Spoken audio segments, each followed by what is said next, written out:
Dani. Buenos días, que el Señor les bendiga.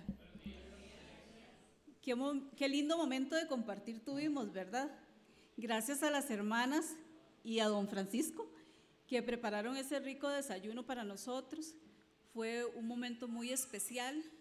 El Señor compartió con sus discípulos, qué bonito, y fue una enseñanza que Él nos dejó, ¿verdad? Que como hermanos nosotros pudiéramos compartir. Muchas gracias y que vengan más momentos así, para compartir en familia. Vamos a orar para darle gracias al Señor por ese sacrificio que Él hizo en la cruz del Calvario por nosotros. Y a darle gracias porque nos tiene acá un domingo más para alabarle y glorificarle, a Él que merece eso, honra y gloria. Amado Señor, gracias. Señor, gracias es una palabra demasiado chica para que nuestros corazones te agradezcan ese sacrificio que hiciste, Señor. Ese sacrificio que solo una persona como tú, un Dios como tú podría haber hecho. Entregar a tu Hijo, pero tú, Jesús, aceptar llevar todas nuestras culpas, todos nuestros pecados, Señor, que sin merecerlo, Padre, lo hiciste. Derramaste tu sangre en la cruz del Calvario, Señor, por cada uno de nuestros pecados. Señor, no merecíamos, en realidad no merecíamos, Señor, ese sacrificio. Merecíamos la muerte eterna, Señor. Pero tú estuviste dispuesto, Señor, a cargar esa cruz y a recibir esos clavos, esa corona de espinas, Señor, esos azotes por nosotros. Señor, gracias. Que siempre recordemos, Señor, ese sacrificio. Que cada día, Señor, de nuestra vida podamos, Señor, levantar alabanza a ti, gloria a ti, Señor, por ese sacrificio que tú hiciste. Gracias, Señor, porque, Padre Celestial, en verdad, tú no merecías, Señor, eso, pero lo aceptaste, Señor, humildemente, Señor, llevar ese sacrificio en tu cuerpo para redención de nuestros pecados, Señor. Gracias, Padre. Gracias, Señor. Permite, Señor, que nunca olvidemos esto, Padre Santo. Permite, Señor, que día con día podamos agradecerte ese sacrificio y que día con día, Señor, podamos expresarlo, Señor, esa gratitud a través del servicio a ti, Señor, a través del servicio a nuestros hermanos, Señor, y aún a aquellas personas, Señor, que no te conocen, porque tú también, Señor, viniste por ellos. Tú, Padre Celestial, así como estamos nosotros hoy aquí, Señor, alabándote y agradeciéndote ese sacrificio, también lo hiciste por toda esa gente, Señor, que se está perdiendo fuera, Señor. Permite, Señor, que nuestro corazón, Señor, se llene y se inunde de amor, Señor, por esas personas que no te conocen, Señor, y que sabemos, Señor, que tu gracia también es suficiente para ellos, Padre Celestial, así como tu gracia es suficiente para aquellos, Señor, que aceptamos en un momento reconocerte como Señor y Salvador. También esa gracia es suficiente para aquellos, Señor, que aún no te conocen. Te agradecemos, Señor, ese sacrificio y agradecemos que nos tengas aquí hoy, Señor, para alabarte y glorificarte. En el nombre de Jesús. Amén.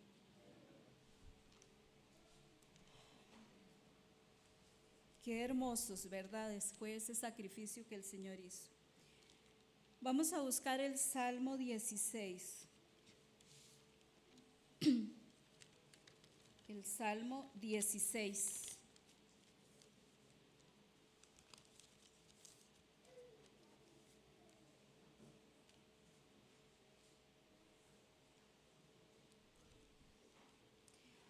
Salmo 16 del 8 al 11.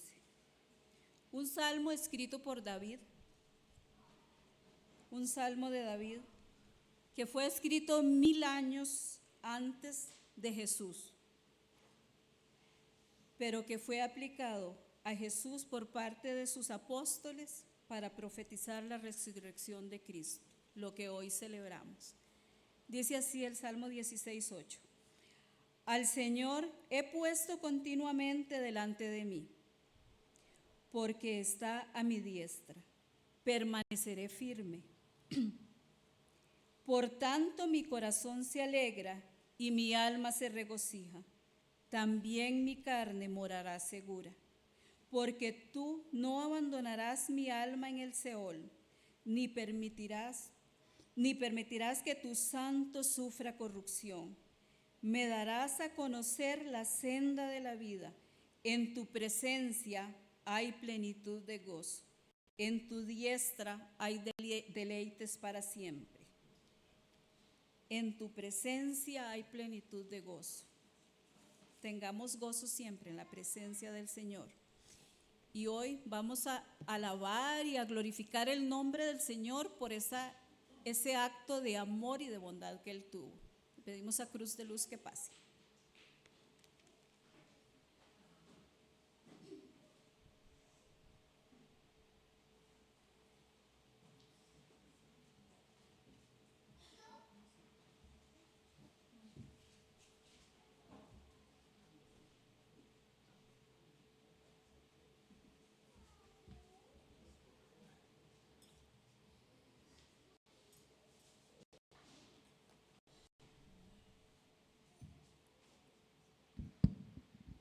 Buenos días, hermanos. Voy a pedir que se ponga de pie.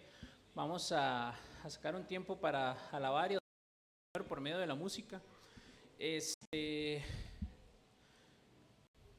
Cantemos a nuestro Señor Jesucristo, porque Él es santo, porque Él es la imagen del Dios invisible, dice su palabra. Y Él mismo dijo en el Evangelio que viéndolo a Él podemos ver al Padre. Amén.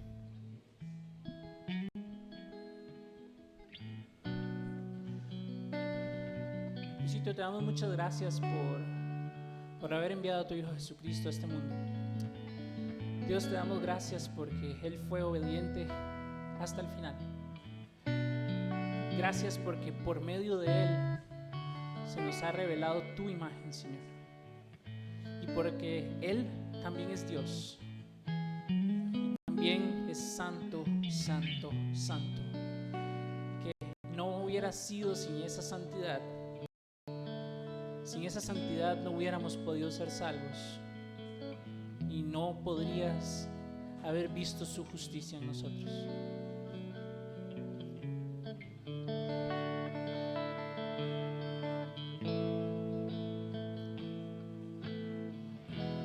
Digno es el Cordero Santo, Santo, Santo.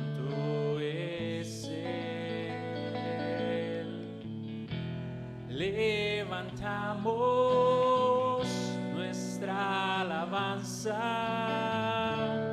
al que en el trono está. Digno es el Cordero Santo, Santo, Santo es Él. Levantamos nuestra alabanza al que en el trono está. Santo, santo, santo, Dios todopoderoso, ¿quién fue, quién es y quién vendrá? La creación hoy canta y damos gloria a Él. Tú eres digno por siempre y siempre.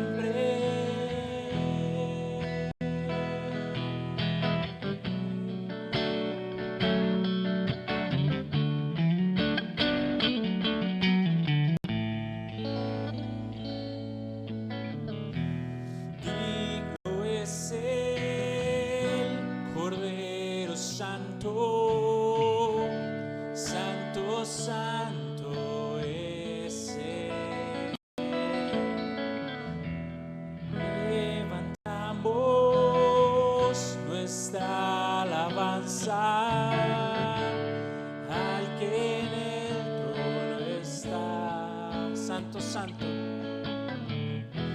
Santo, santo, santo, Dios todopoderoso, ¿quién fue, quién es y quién vendrá? La creación hoy canta y damos gloria a Él. Tú eres digno por siempre y siempre. Santo, santo, santo, Dios todopoderoso, ¿quién fue, quién es y quién vendrá? La creación hoy canta y damos gloria a Él. Tú eres digno por siempre y siempre.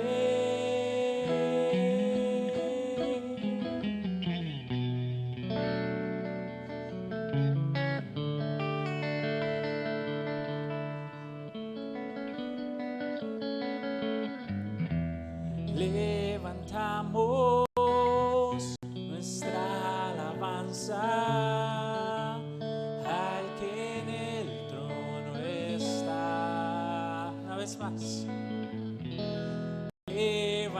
Levantamos nuestra alabanza al que en el trono está.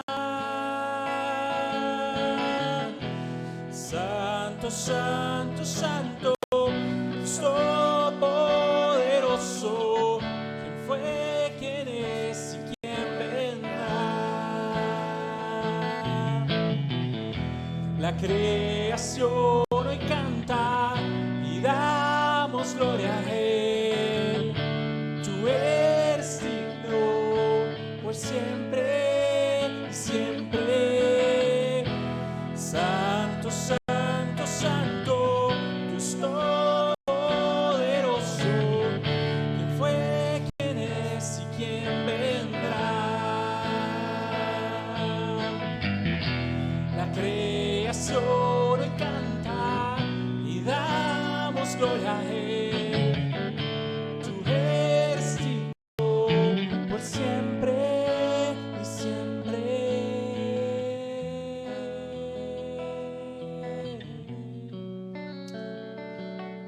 Tú eres digno por siempre y siempre, Dios nuestro. Padre amado, y queremos seguir delante de tu presencia, Señor. Esta vez queremos exaltar, Señor, a tu Hijo Jesucristo. Queremos exaltar a ese Cordero que fue inmolado en la cruz, Señor. Ese sacrificio que fue suficiente para que tú pudieras perdonar los pecados, las transgresiones de cada uno de nosotros. Queremos exaltar a tu Hijo Jesucristo, porque Él vive, Señor. Él vive hoy y vivirá para siempre y reinará a la diestra tuya, Señor.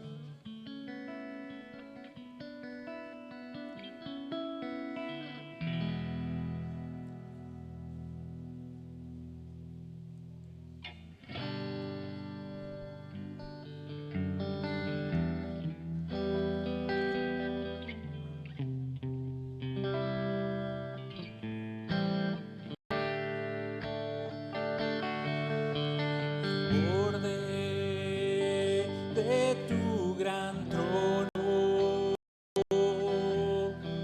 me postraré hoy a ti. Tú reinas sobre principados, sentado a la diestra de Dios. Exáltate, oh gran Cordero,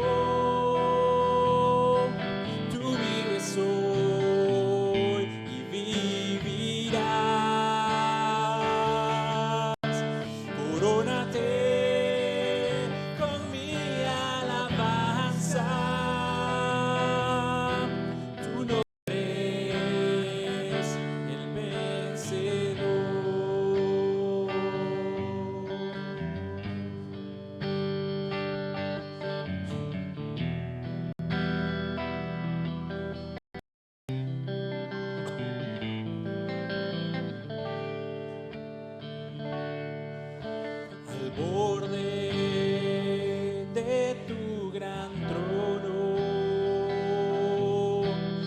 postraré hoy a ti.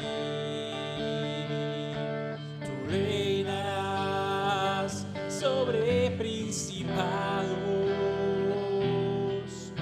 sentado a la diestra de Dios. Exáltate, oh gran Cordero, tú vives hoy y vivirás. Corónate con mi alabanza, tu nombre es el vencedor. Exáltate, oh gran Cordero, tú vives hoy y vivirás. Corónate con mi alabanza, tu nombre es el vencedor. Exáltate, oh gran Cordero, tú vives hoy y vivirás. Corónate con mi alabanza, tu nombre es el vencedor. Exáltate, oh gran Cordero, tú vives hoy y vivirás. Corónate con mi alabanza, tu nombre es el vencedor. Tu nombre es el vencedor. Tu nombre es el vencedor.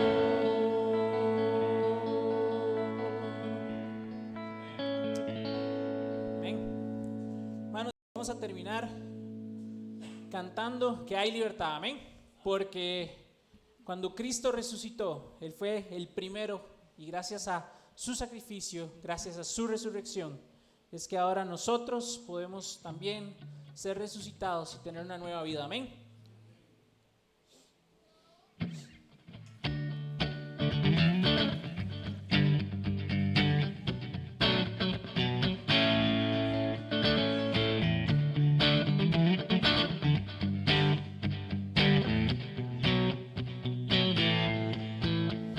Las cadenas de la muerte me quitó.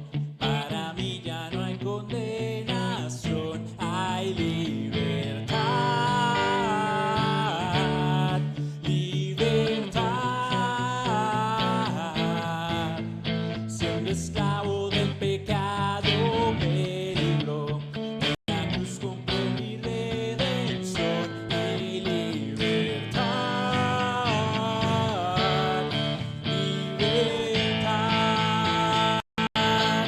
Rompió mis cadenas, me dio vida nueva y al fondo del mar echó maldad. Lavó mis pecados y me ha perdonado. Solo en el nombre de Jesús hay libertad.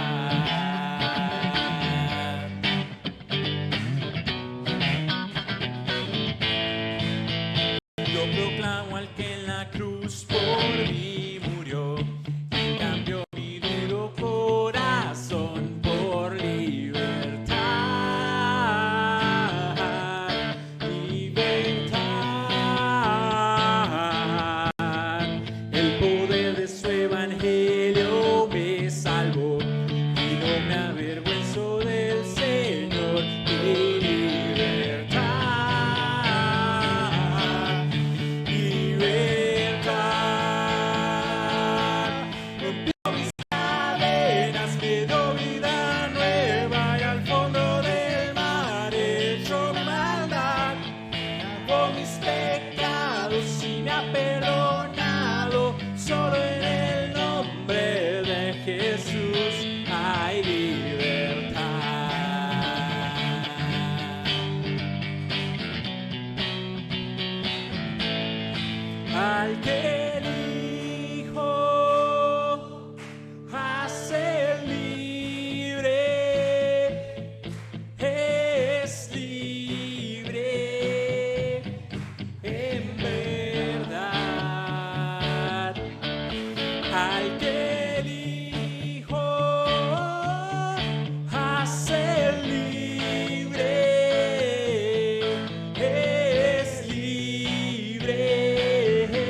me dio vida nueva y al fondo del mar echó mi maldad, lavó mis pecados y me ha perdonado. Solo en el nombre de Jesús hay libertad.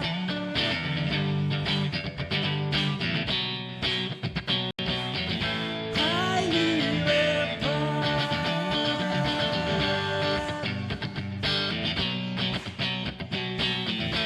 Hay libertad.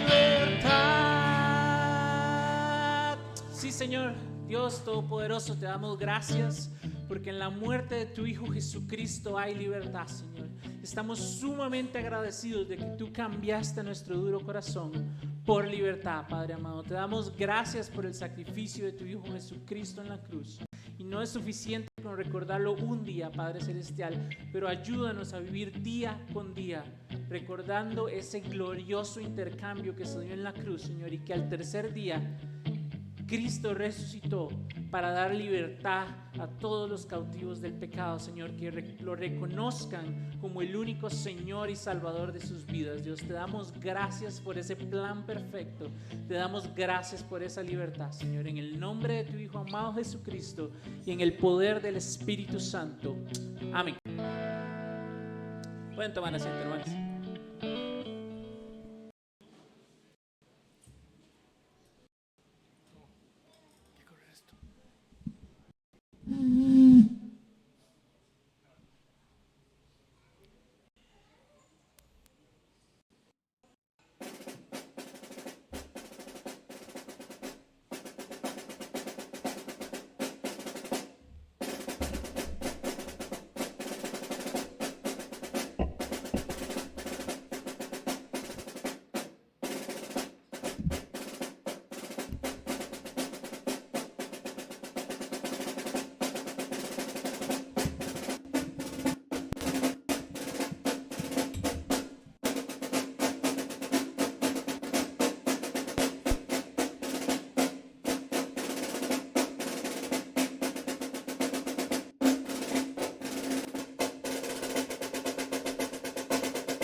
En tus manos encomiendo mi espíritu.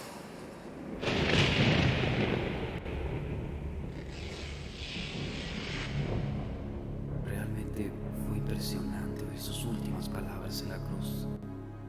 Siempre que este hombre hablaba, sucedían cosas extrañas, pues yo vi mucha gente que fue sanada por él, aunque a nosotros los soldados romanos nos prohibían hablar de estas cosas.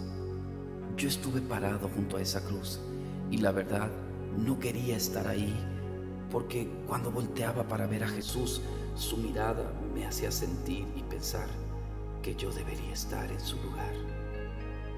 Él no me veía con odio, sino que a pesar del gran sufrimiento que padecía y de su expresión de agonía, Él me miraba con amor. Y aún no alcanzo a entender por qué Él decía palabras como: Padre, perdónalos porque no saben lo que hacen. En mi interior yo le decía: vamos, si eres el Hijo de Dios, ¿por qué no bajas de esa cruz? Porque si dicen que no has conocido pecado, mueres por los pecadores y los presentas justos ante tu Padre, cuando creo que el único justo eres tú. De pronto me di cuenta que mi cuerpo comenzó a temblar porque parecía que Él escuchaba mis pensamientos, y mientras por su cuerpo desfigurado corría la sangre, Él me decía con su mirada: si no bajo de esta cruz, es por amor a ti. Te alabo, te exalto, Cristo Jesús, pudiendo bajar de la cruz, tú preferiste morir en obediencia al Padre por amor a mí. Te adoro, Cordero de Dios, me rindo a ti y hoy crucifico mi ser. Sea tú hoy en mí, en obediencia al Padre yo te serviré, por amor a ti.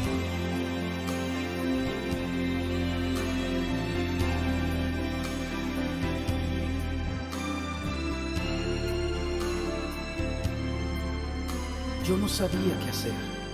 Unos se burlaban de Él, otros a lo lejos lloraban porque nunca lo volverían a ver. Aunque supuestamente Él dijo que al tercer día iba a resucitar. Y bueno, por esa razón me ordenaron cuidar esta tumba. Sinceramente yo quisiera irme de este lugar. No sé por qué, pero me siento un poco temeroso. Además, yo no creo que este hombre salga de la tumba, y mucho menos creo que pueda mover esta piedra tan pesada. Claro que no. Esto no sucederá, pues le vimos morir. Es más, le enterramos la lanza en su costado y sus piernas ni quebrarlas fue necesario. Él estaba muerto. Ahora, que yo recuerde, todos los reyes, emperadores y profetas... Jesús, Hijo mío, por cuanto no te aferraste al ser igual a mí y renunciaste a todo lo que era tuyo, tomando forma de siervo y condición de hombre, haciéndote obediente hasta la muerte. Yo te levanto con el poder del Espíritu Santo, venciendo a la muerte, y te doy el más alto honor y el más excelente de todos los nombres, que es sobre todo nombre.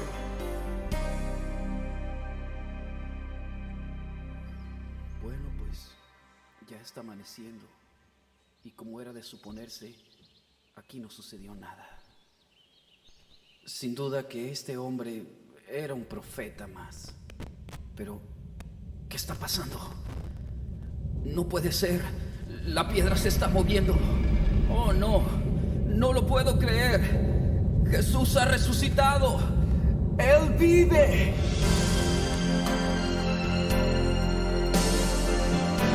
Yo soy la resurrección y la vida. El que cree en mí, aunque esté muerto, vivirá.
Gracias al Ministerio de Eventos Especiales, el Señor ha resucitado. El Señor resucitó por usted y por mí. Después de esta lectura, le voy a pedir a los niños que pasen. Después de esta lectura. Mateo del 38 al 40.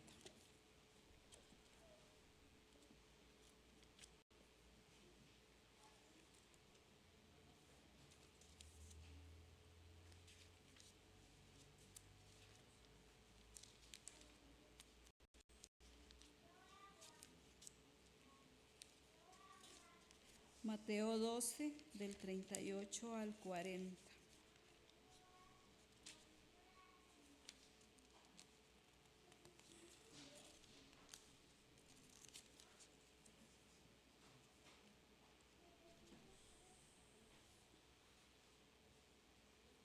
Mateo 12, del 38 al 40, dice así. Entonces, algunos de los escribas y fariseos dijeron a Jesús: Maestro, queremos ver una señal de parte tuya.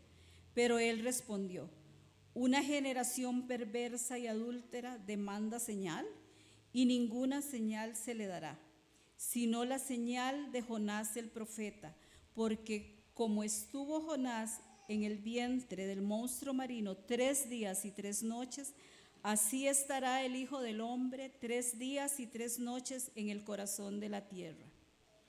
Esta es la palabra del Señor. Jesús le mostró a los fariseos hipócritas que no haría señales para ellos,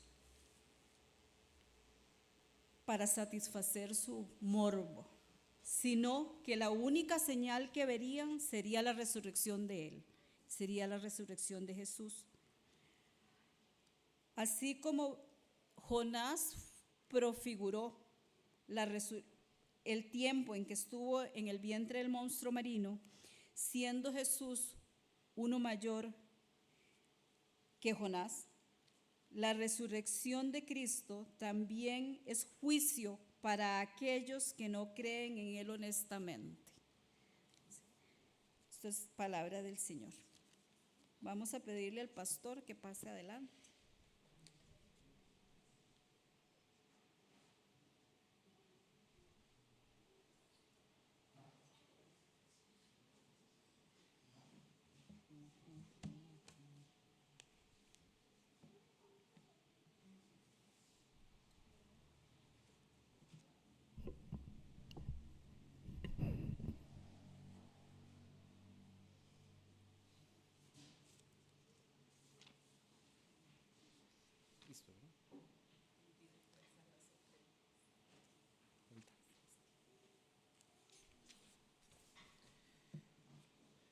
Muy buenos días, hermanos y hermanas, el Señor vive, amén.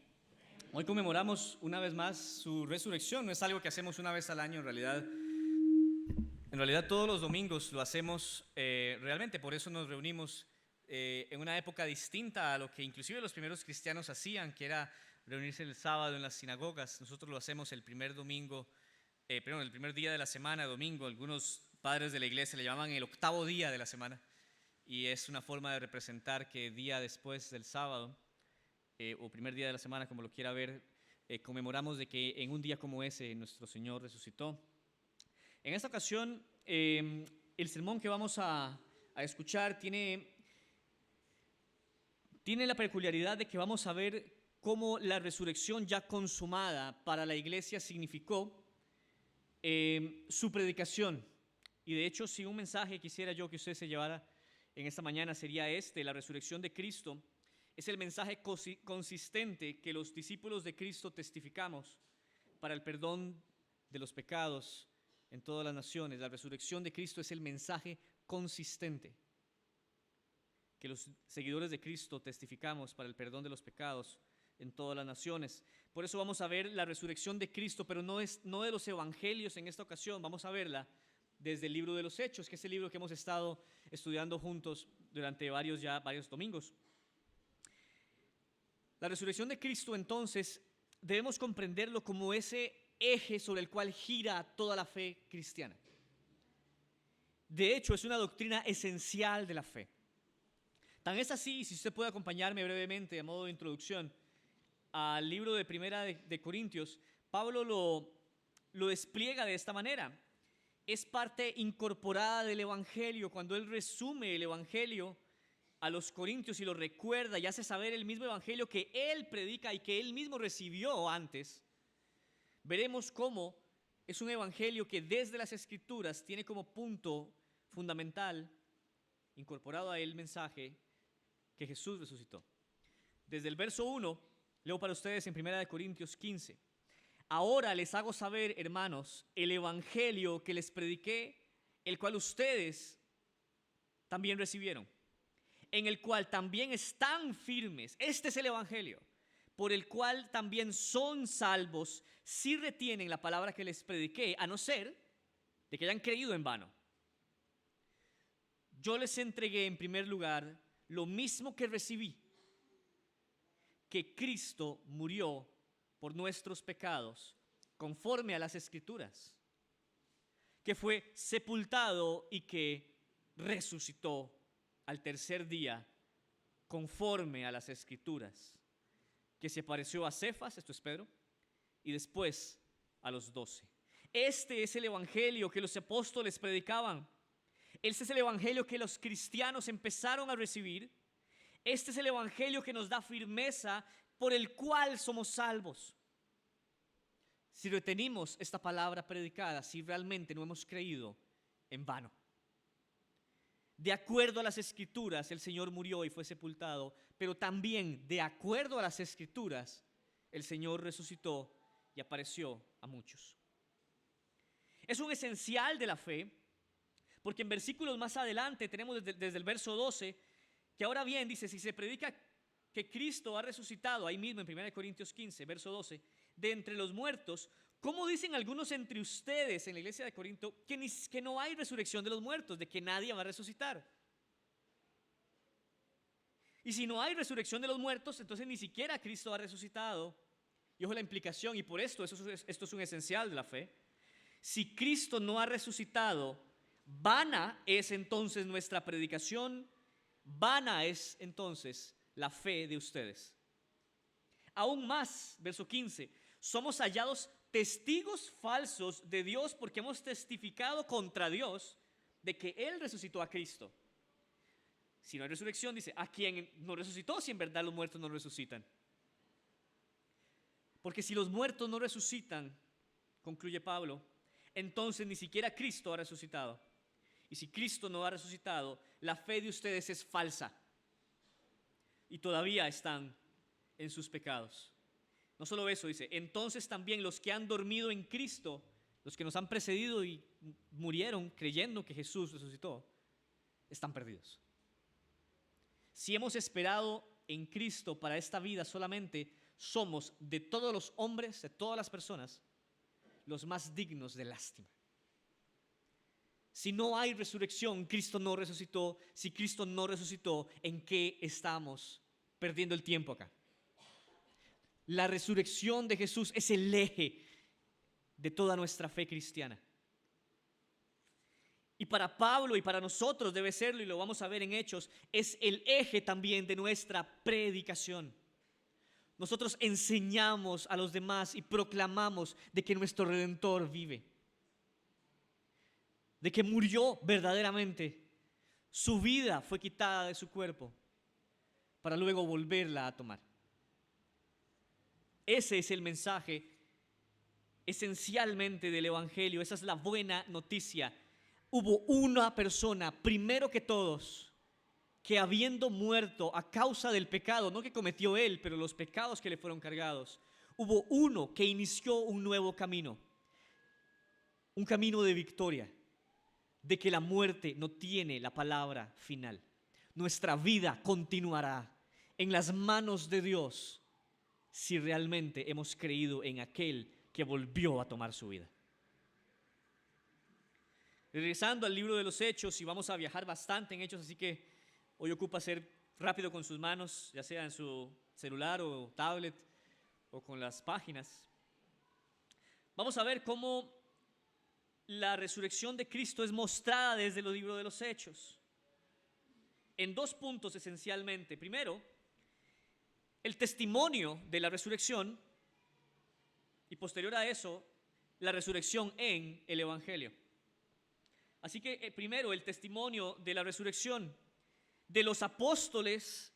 Ellos dan testimonio a las naciones, y también ese testimonio de la resurrección según las Escrituras, según el Antiguo Testamento. Primero, de los apóstoles a las naciones.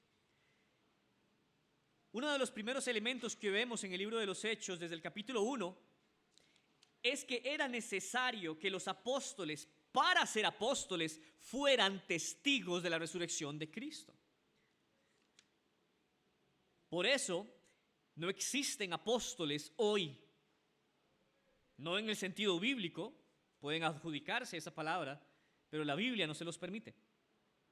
Ahora, la palabra apóstol, como veremos posteriormente cuando lleguemos al capítulo 13 de Hechos, realmente es una palabra con un significado en el griego en el que se escribió, significa enviado.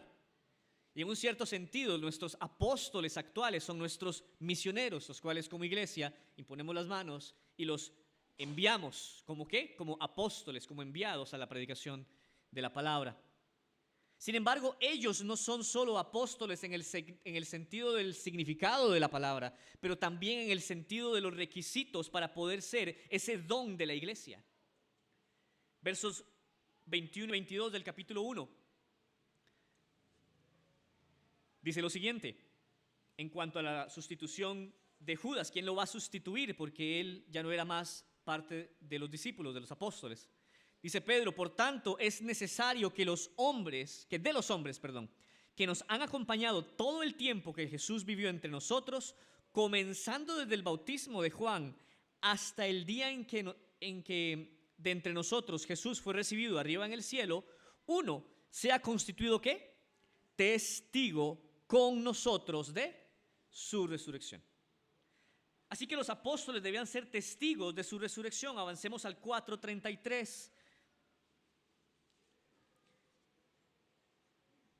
Con todo poder, los apóstoles ¿qué? Daban testimonio de la resurrección del Señor Jesús, y había abundante gracia sobre todos ellos. Hablándonos de que ellos tenían todo en común y vendían las cosas, dice que la razón por la cual ellos estaban unidos y el liderazgo de los apóstoles en su testimonio era el mismo: Jesús resucitó. Los apóstoles eran los líderes, los comandantes de un mensaje que este grupo tenía en común, no solo en cuanto a la fe, sino en la proclamación también. Ellos eran testigos oculares de la resurrección.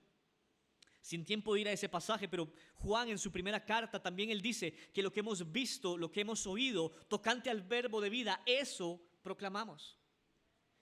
Juan en su primera carta entonces está de acuerdo con Pedro y de acuerdo con el testimonio del resto del libro de los Hechos, en que los apóstoles, particularmente al presenciar a Cristo resucitado, son los primeros y principales testigos de este acontecimiento que sistemáticamente se convirtió en el mensaje común de todos los apóstoles y de toda la fe cristiana, por ende.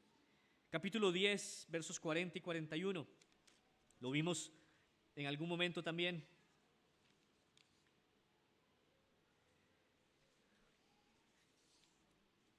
Diciendo, pero Dios, ojo, ¿quién lo hace? Dios lo resucitó al tercer día e hizo que se manifestara, no a todo el pueblo, sino ¿a quién? A testigos que fueron escogidos de antemano por Dios, es decir, a nosotros que comimos y bebimos con Él después que resucitó de entre los muertos.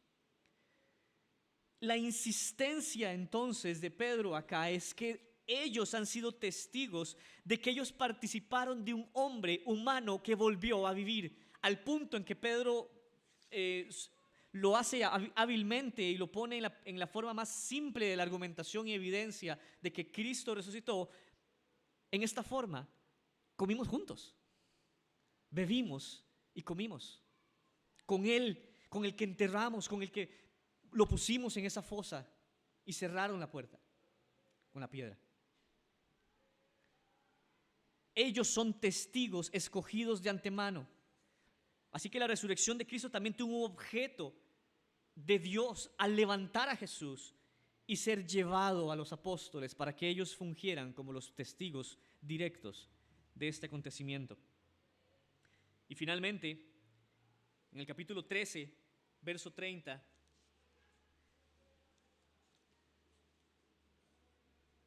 tenemos esta forma de expresión. Pero Dios levantó de entre los muertos, lo levantó de entre los muertos, desde el verso 28, aunque no hallaron causa para dar muerte a Jesús, pidieron a Pilato que lo mandara a matar. Cuando habían cumplido todo lo que estaba escrito acerca de él, lo bajaron de la cruz, lo pusieron en el sepulcro, verso 30, ahora sí, pero Dios lo levantó de entre los muertos. Notemos también, al mismo tiempo que estamos viendo que los apóstoles son testigos de la resurrección, de que la forma en la que especialmente Lucas expresa en Hechos de qué manera Jesús ha resucitado, siempre coloca en Dios el acto de levantar a su siervo de la muerte. Por otros evangelios y por otros textos sabemos de que ha sido también mencionado que Jesús tomó de vuelta la vida por sí mismo, de que el Espíritu Santo fue el poder por el cual Jesús fue levantado, es el mismo poder que levantó a Jesús de entre los muertos, es el mismo que habita en nosotros. Eso está en Romanos. Sin embargo, en Lucas, o en Hechos en este caso, el testimonio consistente es mostrar que ha sido Dios el que ha orquestado realmente en su divina soberanía que Jesús se ha levantado. Así que la frase Dios lo levantó de entre los muertos es consistente también en el testimonio. Por eso, devolviéndonos al capítulo 2 y en el verso 32, una vez más en el sermón de Pedro lo expresa de esta manera.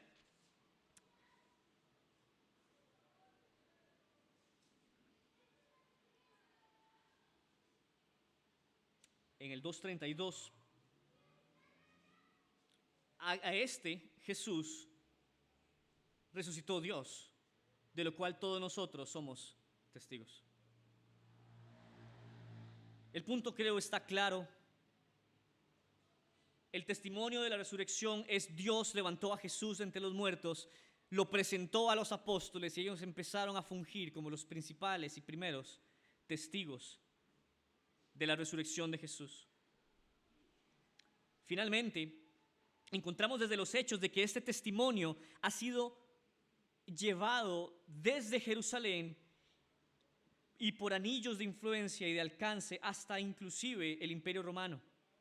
Por eso tenemos en Hechos 17, verso 18, y llegaremos ahí cuando estemos en ese pasaje, que Pablo ahora en su viaje misionero, estando en Atenas, en el verso 30, él menciona a hombres que no tenían nada que ver con las escrituras judías lo siguiente: por tanto, habiendo pasado por alto los tiempos de ignorancia, Dios ahora declara a todos los hombres en todas partes que se arrepientan, porque Él ha establecido un día en el cual juzgará al mundo en justicia por medio de un hombre que Él ha designado, habiendo ¿qué? Presentado pruebas a todos los hombres. Por eso todos deben arrepentirse. ¿Cuál es la prueba? Lo resucitó de entre los muertos. Y ya veremos más respecto a ese punto. Así que el testimonio de la resurrección, en primer lugar, es un testimonio de los apóstoles a las naciones. Esos otros textos que habíamos leído, si recordamos el contexto, Hechos 1, Hechos 2, Hechos 4, Hechos 3 inclusive, son testimonio a la iglesia de Jerusalén y a la iglesia que empezó a abrirse a lugares como Judea y Samaria, donde consistentemente el mensaje de Jesús resucitó fue dado de esos lugares y en expansión, hasta como en el capítulo 17 que acabamos de leer, vimos que inclusive llega a la Atenas de los filósofos griegos. Es un testimonio entonces que era necesario para afirmar el apostolado. El mensaje es que Dios levantó a Jesús de entre los muertos y ese testimonio fue predicado en todo lugar consistentemente.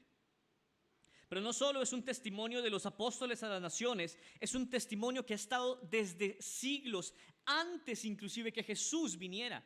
Es un testimonio según las Escrituras. El libro de los Hechos está lleno de argumentación de los apóstoles que no solo colocan su experiencia personal de ser testigos directos de la resurrección de Jesús como el peso sobre el cual esto debe ser creído, sino que ellos argumentan con los principales judíos y en los lugares inclusive fuera de Jerusalén, de Judea y Samaria, es decir, extendido el Imperio Romano, cuando iban en las sinagogas, argumentando desde las Escrituras, desde el Antiguo Testamento, que el Cristo iba a resucitar.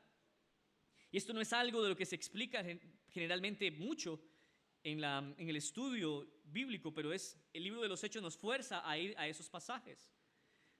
Una vez más, en Hechos 2, 30 y 31, volvemos a tener esto. En el discurso que da Pedro en su primer sermón a los hombres que estaban curiosos porque vieron caer el Espíritu Santo en el aposento, dice Pedro: pero siendo profeta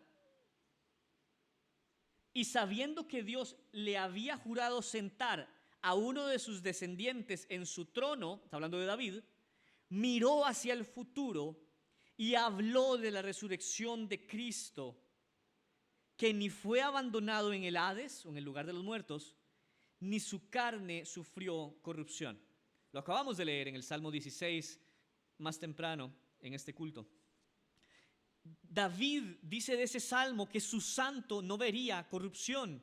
Sin embargo, en la argumentación de los apóstoles, ellos mismos dicen: David vio corrupción, él falleció y quedó ahí enterrado. Pero el santo del cual hablaba David, dice este texto, sabiendo él que Dios le había jurado sentar a uno de sus descendientes en su trono, dice, miró al futuro. David profetiza en el Salmo 16 que Cristo resucitaría de los muertos, porque él no fue, dice, abandonado en el Hades, no quedó ahí su espíritu, sino que, y que su carne no sufrió corrupción, sino que volvió a tomar su propio cuerpo y ser levantado. Saltando de nuevo al capítulo 13, versos 33, 34, dicen lo siguiente: Dios le ha cumplido a nuestros hijos. Vamos a ver desde el 32. Nosotros les anunciamos las buenas nuevas de que la promesa hecha a los padres, es decir, a los antepasados, verso 33, ahora sí, Dios la ha cumplido a nuestros hijos, es decir, a los de esa época, a los judíos de esa época. ¿Al qué? ¿Cuál es la promesa? Al resucitar a Jesús, como también está escrito en el Salmo 2, hablando del Salmo 2, Hijo mío eres tú, yo te he engendrado hoy.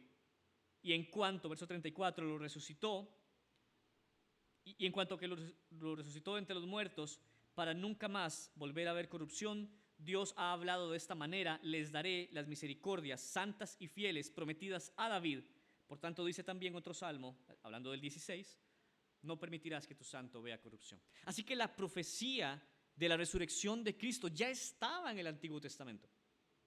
Por eso Cristo los juzga y les recrimina su falta de fe, inclusive a los apóstoles, inclusive a Pedro, que recrimina de Jesús cuando él le dice que es necesario que el Hijo del Hombre vaya y sea entregado a los principales sacerdotes, vaya a Jerusalén y muera.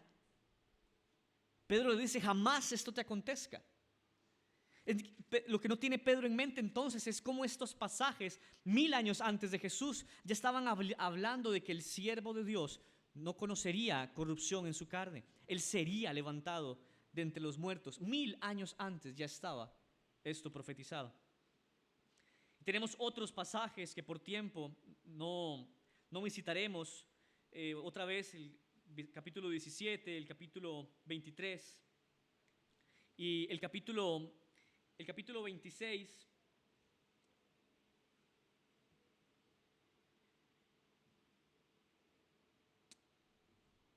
El capítulo 26, que sí es necesario leerlo. Capítulo 26, versos 22 y 23, cerramos entonces este punto con este pasaje, diciendo así: así que habiendo recibido ayuda de Dios, continuó este día, hablando Lucas acerca de Pablo en sus defensas de sí mismo porque estaba arrestado, desde este día testificando tanto a pequeños como a grandes, no declarando más que lo que los profetas y Moisés dijeron que sucedería, a saber, que el Cristo había de padecer y que por motivo de su resurrección de entre los muertos, Él debía ser el primero en proclamar la luz al pueblo judío, tanto judío como a los gentiles. Es decir, Pablo argumenta, dice, tanto a pequeños como grandes, no declarando más, dice, que lo que los profetas y Moisés dijeron que sucedería, o sea, Jesús resucitaría después de padecer.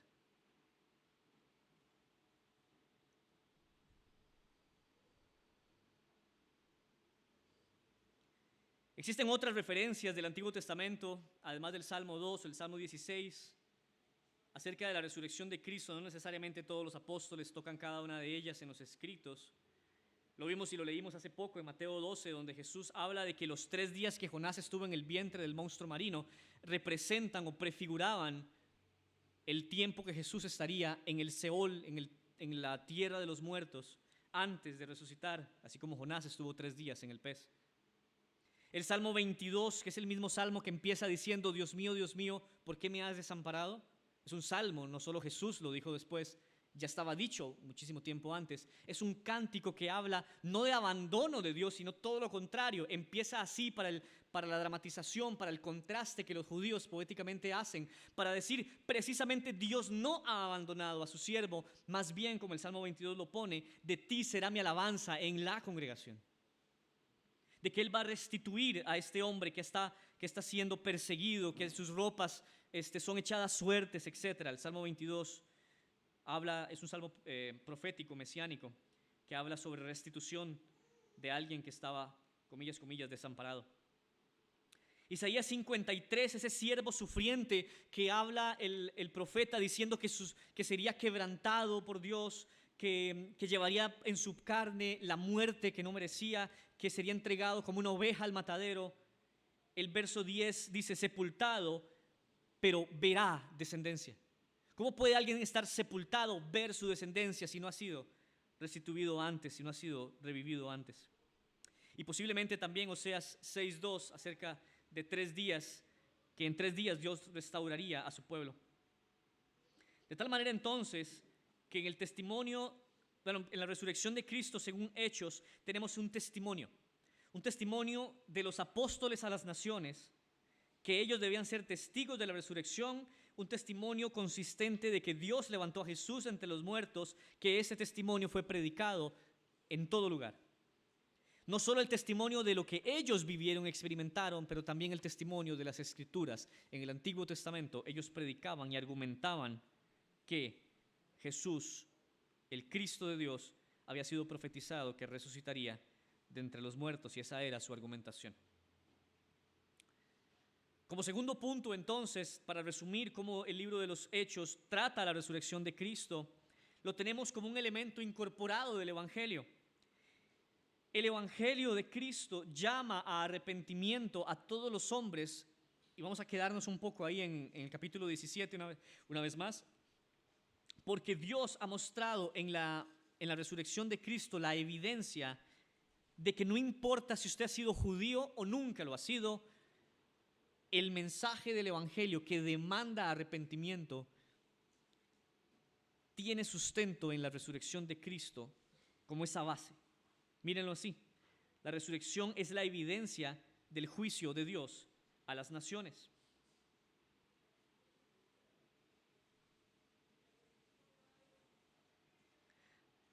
Leo una vez más, desde el verso 29. Recuerden que Pablo está hablándole aquí a hombres filósofos, a estoicos y epicúreos. Verso 18, también discutían con él algunos de los filósofos epicúreos y estoicos, y que decían, ¿qué tiene que decir este palabrero? Puede ser un predicador de divinidades extrañas, y decían otros, porque les predica a Jesús y la resurrección. Verso 30 entonces, por tanto, habiendo pasado por alto los tiempos de ignorancia, Dios declara ahora a todos los hombres, o sea, a ustedes, filósofos que me escuchan, en todas partes, que se arrepientan, porque Él ha establecido un día en el cual juzgará al mundo en justicia por medio de un hombre a quien Él ha designado, habiendo presentado pruebas a todos los hombres cuando lo resucitó de entre los muertos. De tal forma que para nosotros esto sirve como un ejemplo muy vívido, muy claro y contundente de que nuestra predicación debe incorporar la resurrección de Cristo como un eje principal. Piénselo de esta manera: la resurrección de Cristo no es una programación en Semana Santa.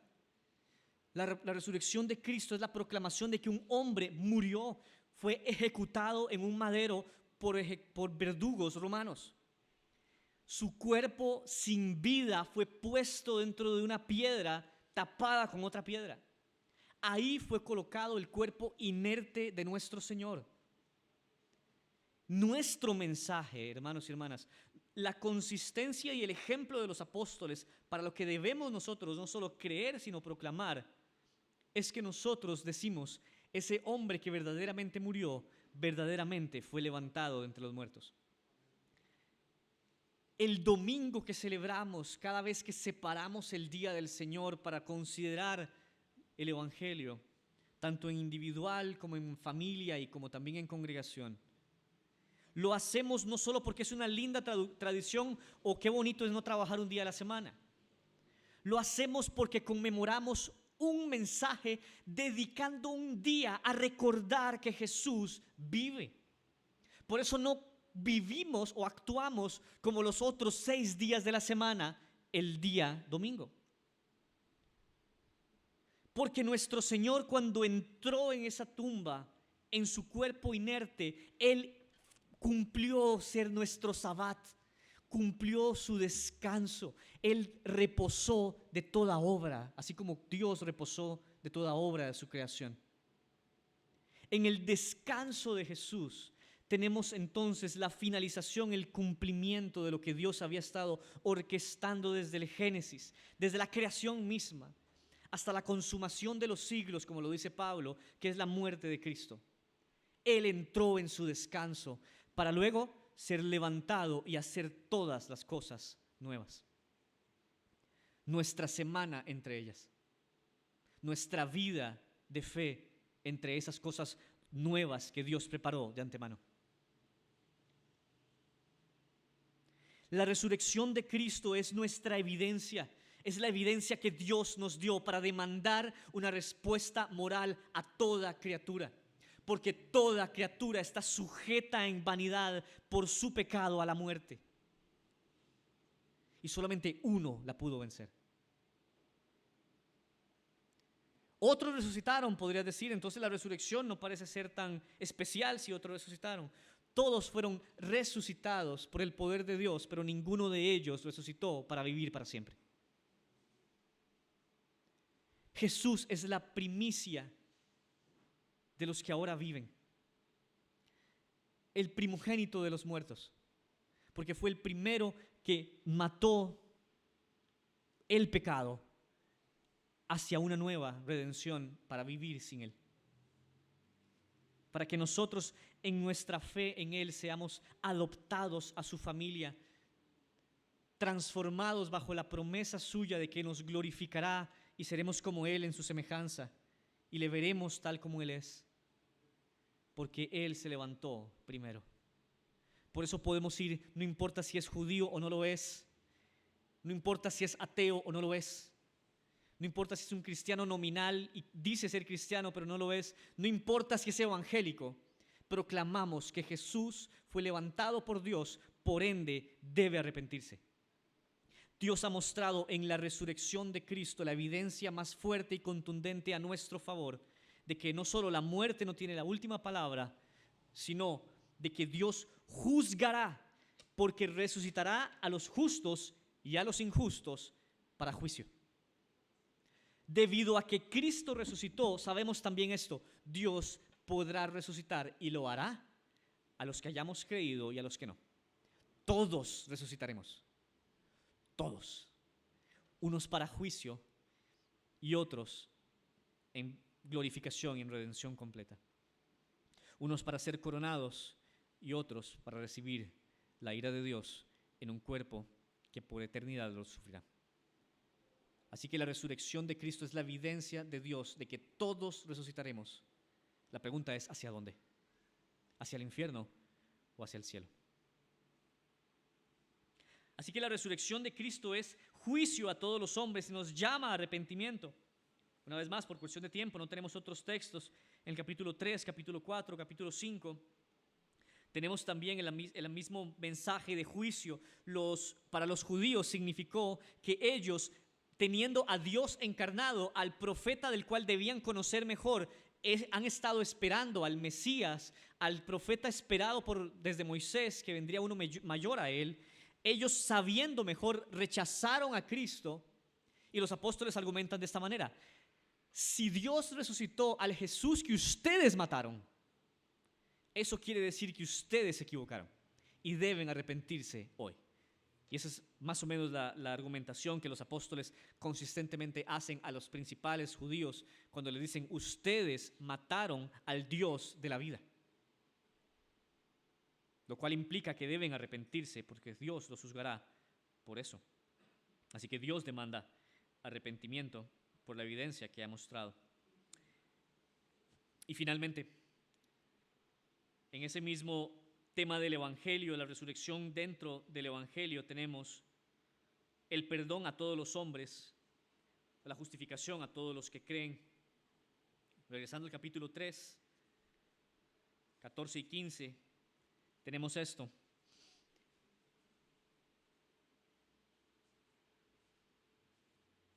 Es el mismo pasaje que estaba mencionando.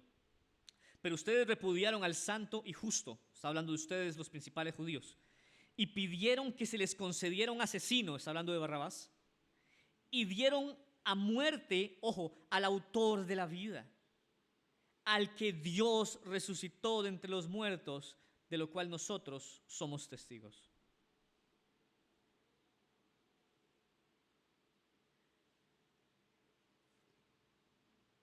El llamado de Pedro en ese segundo sermón, que es tan bueno como el primero, es llamar entonces a la atención de que la forma en la que ellos trataron al santo y justo, hablando de Jesús, dándole muerte a aquel que es autor de la vida de ellos mismos, tiene una relación con la resurrección en que Dios los ha contradicho, los ha refutado, no a través de palabras, sino a través de un acto, devolviéndole la vida a aquel a quienes ellos se la quitaron. De lo cual, dicen los apóstoles, una vez más, son testigos. Así que, ¿qué demuestra esto? De que Dios decidió perdonar los pecados o vindicar al libertador, al santo y justo, levantándolo de los muertos. Versos 20 y 23, ahí mismo.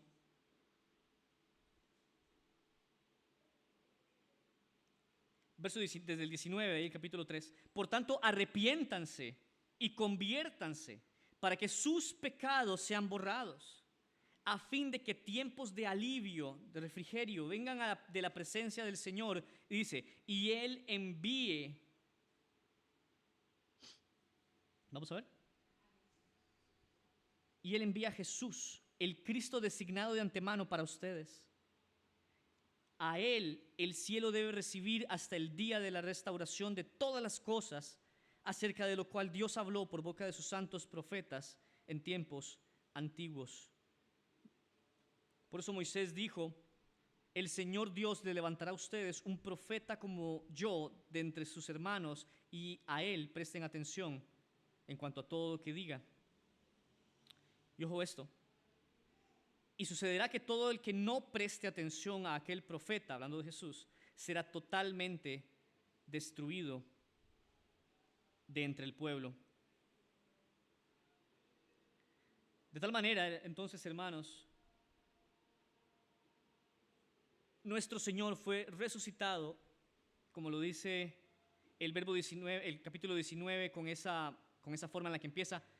Por tanto, como conclusión de la resurrección de Cristo, arrepiéntanse y conviértanse. Es posible ahora convertirse gracias a que Cristo fue resucitado. Capítulo 5, versos 30 y 31. Ya vamos terminando. Dice, el Dios de nuestros padres resucitó a Jesús, a quien ustedes mataron y colgaron en una cruz. A Él Dios lo exaltó a su diestra como príncipe y salvador. ¿Para qué? ¿Para qué lo levantó? Para dar arrepentimiento a Israel y perdón de pecados, y nosotros somos testigos de estas cosas, y también el Espíritu Santo, el cual Dios ha dado a los que le obedecen. De tal manera entonces, amados hermanos, que así como lo dice también finalmente el capítulo 13, versos 38 y 39, hermanos, sepan que por medio de Él les es anunciado el perdón de los pecados, y que de todas las cosas de que no pudieron ser justificados por la ley de Moisés, por medio de Él, ahora en Jesús, todo aquel que cree es justificado. Y con ese pasaje finalizo yo mi explicación y la reitero. La resurrección de Cristo ha sido dada a nosotros para que podamos ser justificados todos los que creemos en Él. Por eso dice desde el verso 36, si me permiten leerles de ahí también, verso 36, capítulo 13. Porque David, después de haber servido el propósito de Dios en su propia generación, durmió. O sea, David sí vio corrupción, él murió y fue sepultado con sus padres. Ahí vio corrupción. Pero aquel a quien Dios resucitó, hablando de Jesús, él no vio corrupción. Por tanto, como Jesús no vio corrupción, como Él fue resucitado, sepan que por medio de Él les es anunciado el perdón de los pecados. Y que de las cosas de que no pudieron ser justificados por la ley de Moisés, es decir, por la obediencia a los mandamientos, ahora por Jesús, todo aquel que, ¿qué hace? Ya no que obedece la ley de Moisés, todo aquel que cree. Gracias a la resurrección, nuestra fe tiene sustento para justificación. Y la justificación es que Cristo nos ha declarado justos, porque Él es justo, cumpliendo perfectamente la ley de Dios. En la fe nos hemos intercambiado la vida, Jesús y nosotros. Creyendo en Jesús, ha sido Él quien pagó nuestros pecados, pagó nuestras ofensas a Dios, las mató junto con Él en el madero. Y al resucitar nos dio su vida a nosotros para nuestra justificación.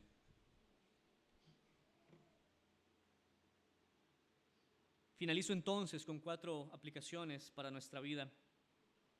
A la luz de todo lo anterior, hermanos, seamos fieles testigos de Dios. ¿Cómo? Al predicar el Evangelio de la misma forma que lo hicieron los apóstoles. No usemos frases catchy o frases pegajosas y persuasivas para la psicología humana.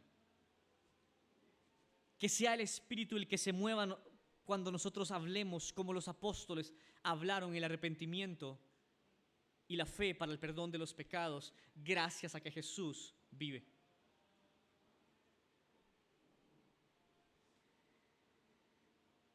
Hablemos a otros como testigos de que en Cristo hay perdón de pecados, gracias a que Él pagó esos pecados en la cruz y su Padre recibió la ofrenda con agrado al vindicarlo, al levantarlo, al darle victoria sobre la muerte, no dejando que algo injusto sucediera, que es dejar a Jesús en la tumba y sin vida.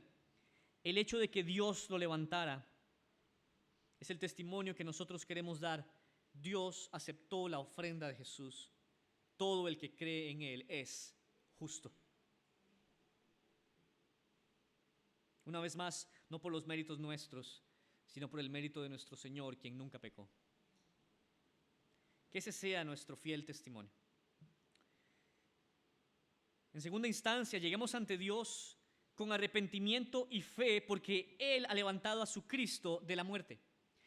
Y si no has hecho esto aún, si no ha habido una conversión realmente en tu vida, si no has sido convencido de que la resurrección de Cristo es algo que te implica moralmente, hoy es el día.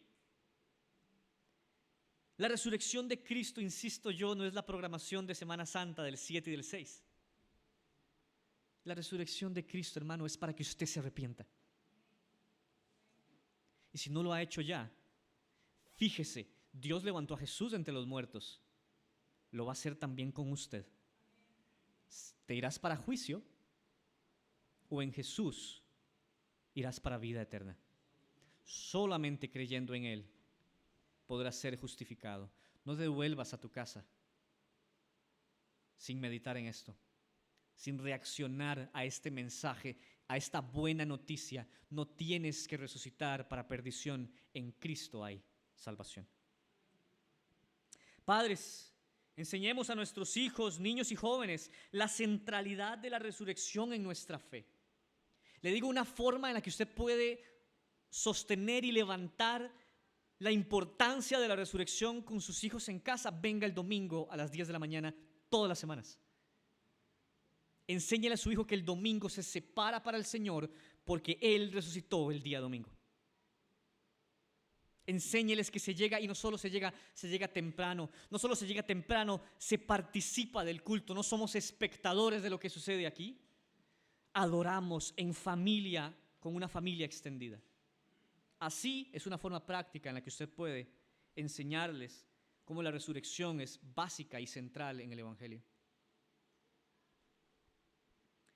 Finalmente, y con esto acabo, ¿qué tal si le damos la gloria a Dios, el que con poder y sabiduría ha vencido a la muerte y al pecado para siempre? Así lo planificó desde antes, por eso lo anticipó 1000 años antes, sin ningún problema. Nuestro Dios es un Dios que ha orquestado este drama de redención, este drama de salvación a un pueblo en particular, aún antes de la fundación del mundo. Ya conocía que Jesús iba a ser ese cordero inmolado. Ya sabía que lo iba a levantar de entre los muertos. ¿Acaso no merece Dios la gloria por esto? Glorifiquemos a Dios, no solo una vez al año, cuando nos acordamos que no tenemos que ir a trabajar ese domingo o esa semana.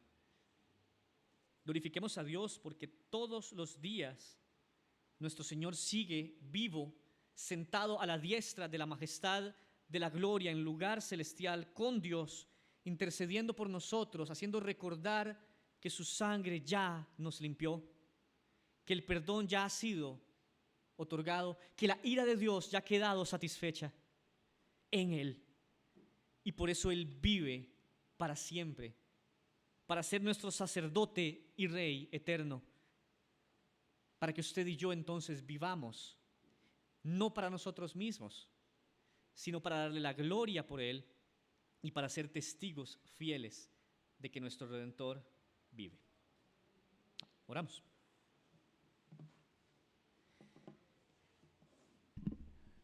Te damos muchas gracias, buen Dios y Rey, que nuestro Redentor realmente es un Dios vivo, no es un Dios ni de arcilla, ni de cerámica, ni de yeso, ni de oro, ni de plata, ni de bronce, ni de madera, ni tela.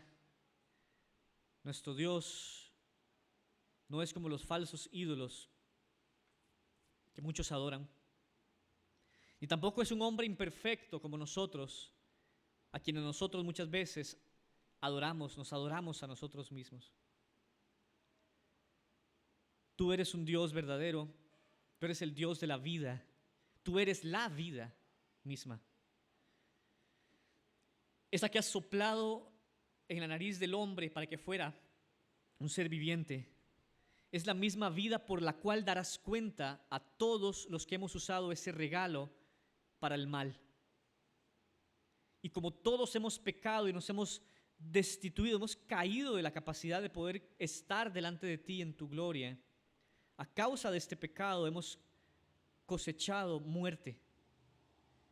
Pero la gracia tuya fue mayor, en que en Cristo nos has perdonado y nos has limpiado, si verdaderamente hemos creído. Ayúdanos entonces a que nuestra fe sea verdadera y que nuestra fe esté arraigada en aquel que, habiendo muerto, hoy vive, ha sido levantado por tu mano de entre los muertos, es nuestro Redentor que vive para siempre y que nos ha prometido que todo aquel que crea en Él no solo no se condenará, sino que tendrá vida y vida eterna. Y es en su nombre que oramos. Amén. Amén. Hermanos, antes de finalizar el servicio, vamos a proceder a la recolección de las ofrendas. Entiendo que si ya se coordinó con las personas que van a ayudarnos a la recolección, le pedimos que por favor pasen al frente. Vamos a orar por la recolección de las ofrendas y acto seguido estamos despedidos. Padre, queremos finalizar este tiempo de adoración a tu nombre presentando una última forma de ello, que es la recolección de los dineros con los cuales tú nos has bendecido. Queremos también, Señor, seguir invirtiendo con el dinero que tú nos das en el sostener el ministerio, que siga habiendo predicación en este lugar, que sigamos cantando alabanzas a tu nombre, que sigamos orando y sosteniendo nuestras necesidades materiales y espirituales unos con otros, y para lograrlo, Señor, sabemos que los dineros que recogemos son fundamentales. Multiplícalos, multiplica el trabajo de los que necesitan sobre todo, y bendícenos, Señor, en esta semana, mientras seguimos meditando en la resurrección de Cristo, y es en su nombre que oramos también. Amén. Dios los bendiga, hermanos. Estamos despedidos.